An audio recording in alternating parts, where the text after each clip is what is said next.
He called you open-minded. You smiled. You shouldn't have. You probably already felt something was off when he said it. You're right. It means will she sleep with me faster than a Korean woman would.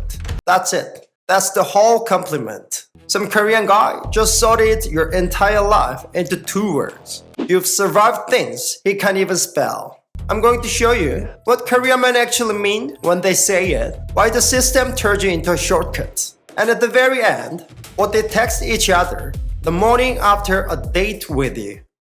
You've heard this word before. Maybe you read it in the comment section. Maybe a Korean man said it to you on a trip. Maybe you heard it in a YouTube video where a Korean guy was talking about foreign women. And it sounded like a compliment. He said something like, I love that Western women are so open-minded. And you took it.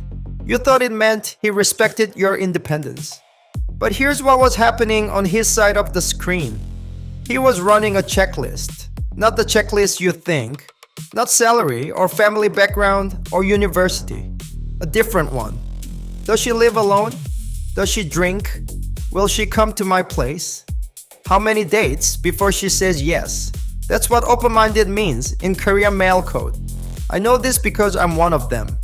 I need to be really clear here because I know how this sounds.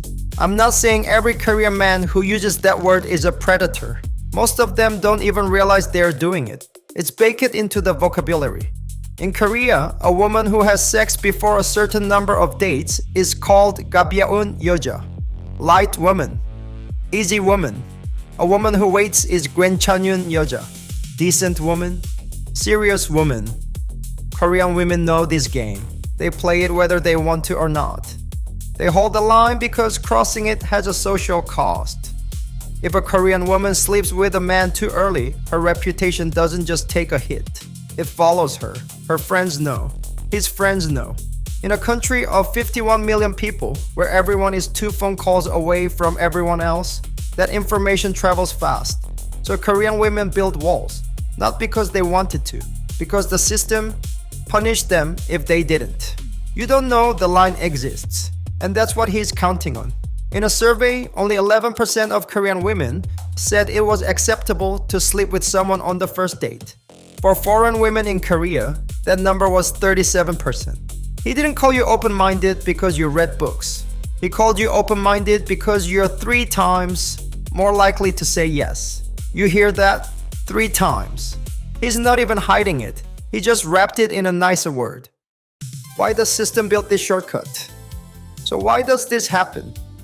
Why is this word baked into the way Korean men talk about foreign women? It's not random. There's a system behind it. And before anyone takes this out of context, let me be very clear. This is not about Korean men being worse than other men. Men everywhere look for the path of least resistance. That's not a Korean disease. That's a male one. But Korea has a specific structure that makes this worse. Dating a Korean woman is expensive, not just emotionally, literally expensive. Anniversary every month. Not once a year, every single month. The 100th day, the 200th day, the 300th day. Each one requires a gift, a dinner, a plan. Then there's the 3-date rule, which in Korea is more like a 10-date rule. Korean men joke about it. 10 dinners, 10 movie tickets, 10 taxi rides home, 10 goodnight texts at her door before anything happens. A friend of mine calculated it once. He sat down with a calculator after his girlfriend broke up with him. In 11 months of dating, he had spent close to 4 million won. That's about $3,000 on a relationship that ended with a text message. He didn't cry about the girl, he cried about the money. That's Korea. And the wedding is worse. The average cost of a Korean wedding in 2024 exceeded 50 million won. That's roughly $38,000, not counting the apartment deposit that can run 300 million won or more. A Korean man looking at a Korean woman is staring at a price tag before he even sees her face. I'm not defending this, I'm explaining this. The Korean dating economy runs on delayed access. And when a Korean man meets a foreign woman who doesn't operate on that economy, he doesn't think she's liberated. He thinks she's cheaper, not in money, in effort. That's not attraction, that's a coupon. He found a way to skip the line and he's calling it romance. And the system backs him up. His friends don't say that's messed up. They say 외국인 여자는 편해. Foreign women are comfortable. Foreign women are easy. Not easy as in simple. Easy as in I didn't have to try. Let that land for a second. I'll be honest. I heard this my whole life. I said in those conversations. I was in my mid-20s, sitting in a 포장마차. That's a street tent bar. 4 guys, soju, fried chicken, middle of the night. And one of my friends started talking about a foreign girl he'd been seeing. He didn't say her name. He said she was open-minded, and the whole table leaned in, not because they cared about her, because they wanted the details. How fast, how easy, how little he had to do. And when he finished talking, someone raised a glass and said, "You're living the life, man." And everyone laughed. I laughed too. I didn't ask what her name was. I didn't ask if he liked her. Nobody did. She wasn't a person at that table. She was a scoreboard. And I sat there and let it happen. That's not something I'm proud of. But I need you to know it happened. Because if I clean it up, you'll never understand how deep this goes. The flip. Okay, so here's where I need to flip this on you. You've been listening for 5 minutes thinking Korean men are trash. And I get it. What I just told you sounds ugly because it is ugly. But I need to ask you something uncomfortable. Why are you watching this video right now? Was it because you wanted to understand Korean society? Or was it because somewhere in the back of your mind, there's a Korean man you've been thinking about? Maybe not a real one. Maybe one you saw in a drama. Clean skin, sharp jaw, good style, soft voice. You built him in your head too. You didn't see a person. You saw a category. Korean man, romantic, gentle, takes care of his skin, opens the car door, pays for everything. He turned you into a shortcut. You turned him into a fantasy. You're both guilty. The only difference is which fantasy you brought to the table. So who's really using who here? Honestly, you wanted easy access. You wanted a K-drama experience. And somewhere between those two fantasies, there was a real person on both sides that nobody bothered to look at.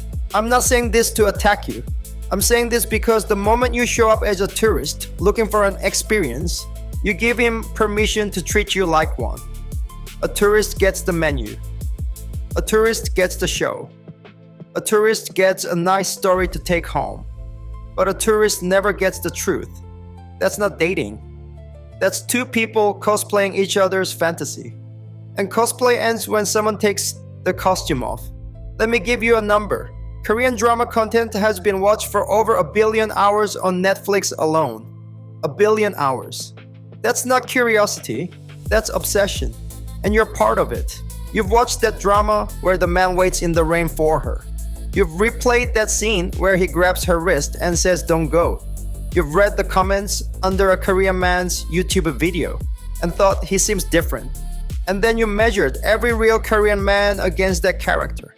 He failed, but you kept watching anyway because the fantasy was close enough. And he kept performing because you were easy enough to perform for. That's the deal you both made without saying it out loud. What real actually looks like. So what breaks the cycle? Here's where I need to be direct, and I hope you don't hate me for this. If a Korean man calls you open-minded on the first or second conversation, that's not a green flag, that's a screening question. He's checking your price, not in one, in time. A man who opens with, "You're so open-minded," is telling you he's already decided what you are before he met you. And this isn't just about you. Korea has the lowest birth rate on the planet, 0.75 children per woman. Seoul is even lower at 0.58. That means for every 100 women in Seoul, fewer than 60 babies are born. Korean women looked at the system and said, "I'm out." Marriages dropped for over a decade straight. The government spent over $270 billion in 16 years trying to fix it. You know what that bought them? Nothing. So what did the system do? It found new women. 1 in 10 marriages in Korea is now international. In rural areas, it's closer to 1 in 3. Men fly to Vietnam and Thailand on 5-day marriage tours because they ran out of options at home. These women show up in Korea not speaking the language, not knowing the system, and completely dependent on a man they met 5 days ago. You know what Korean men call those women? Pyeonhae. Comfortable. Same word, same system, different passport. A Vietnamese bride in Chung Cheong province, and you're matching on a dating app in London. Different situations, same logic. She doesn't know the rules, so she can't enforce them. That's not a coincidence. That's a pattern. And you're part of it, whether you like it or not. But not every Korean man operates this way. I talk to younger Korean men, not all of them, but some. They watch their fathers stumble home at midnight smelling like soju and silence. They watch their mothers carry everything while pretending nothing was heavy. And they decided, I'm not repeating that. These men don't want a Gabyeon Yeoja or a Mugyeon Yeoja. They don't want to categorize women by how quickly they sleep with them. They want someone who sees them outside the system. And here's the part that might surprise you. Your age doesn't disqualify you. Your weight doesn't disqualify you. Your passport doesn't disqualify you. What disqualifies you is showing up as a fantasy. What qualifies you is showing up as a person who makes him earn it. A man who leaves after one no was never going to stay after 100 yeses. A Korean man who is scared of you is a better sign than a Korean man who is comfortable with you on day one. Comfortable means he already categorized you. Scared means he doesn't know what to do with you. That's where the real stuff starts. What they text each other. So let me tell you now what Korean men text each other the morning after a date with a foreign woman. I didn't find this on Reddit. I didn't run a survey. I asked my actual friends, guys I grew up with, guys I drink with at 2 a.m. when the kids are finally asleep. The most common text? Gi 진짜 편했어. She was really comfortable. Read it again. Not she was beautiful. Not she was smart. Not I think I like her. She was comfortable. That word, 편하다, comfortable. In Korean, comfortable is the highest compliment a man gives a woman he's sleeping with, and the lowest compliment he gives a woman he respects. A Korean man tells his mother his girlfriend is 편해, and his mother hears she's easy to manage. A Korean man tells his friend his date was 편했어요, and his friend hears no effort required. Same word, same meaning. You were not a person in that sentence. You were a difficulty setting. When he texts that to his friend, he's saying no resistance, no 10-date rule, no checklist, no performance. And his friend texts back one letter. Kuh, kuh, kuh. That's a laugh. That's all you were worth in that exchange. One laugh. Unless you were the woman who made him uncomfortable. Who asked, what do you mean by open-minded? Who didn't laugh when he expected you to? Who made him earn the next date instead of handing it over? That woman doesn't get a text to the group chat. That woman gets a second thought at 3 a.m. when he's staring at the ceiling. That's not open-minded. That's respect. And he's never had to give it before. Tell me in the comments, has a Korean man ever called you open-minded? And looking back now, do you hear it differently? Stay real, because that's what I crave. This is Sibong. See you in the next video.